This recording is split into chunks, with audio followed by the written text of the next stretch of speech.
In St. Genevieve County, there's a strong sense of community. People pull together in a time of crisis.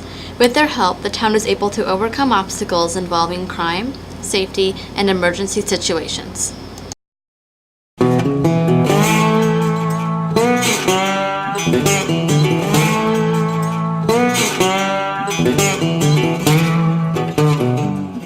In the crime in St. Genevieve, minimal compared to like the cities.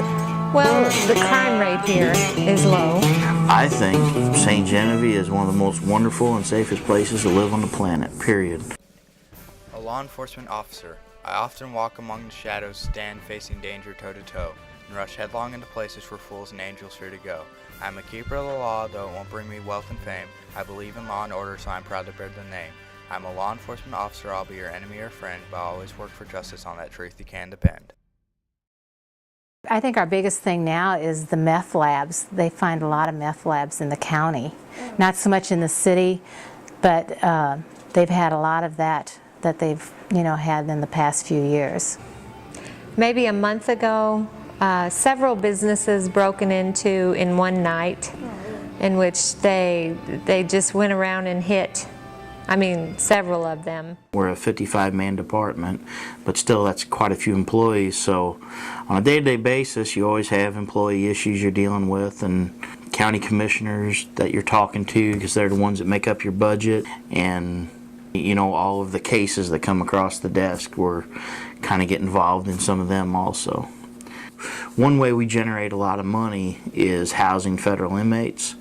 And we house around 80 federal inmates a day, which brings in revenue to the county. So the Sheriff's Department is actually kind of a business too. Burglaries, that's an issue down here. Drugs is a huge issue. And a lot of people ask me as Sheriff Stolzer, is all you think about is drugs? And my answer to that is yes. Burglaries and a lot of the other crimes that we have all kind of center around drugs. So we aggressively go after drugs in this department.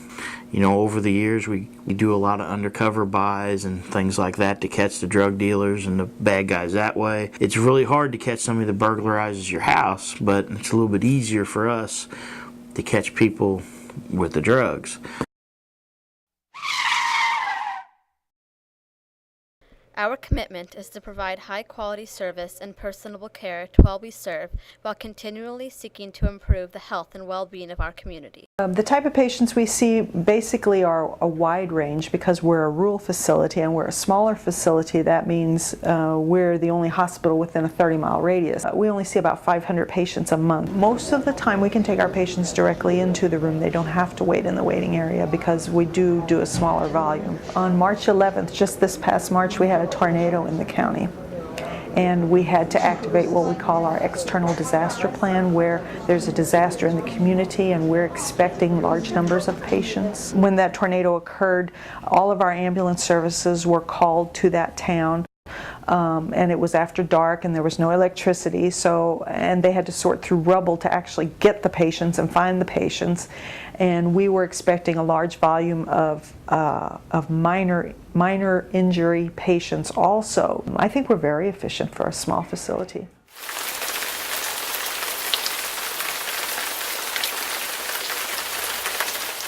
I coordinate a lot of things like getting weather radios out to everybody. We got a new program like that.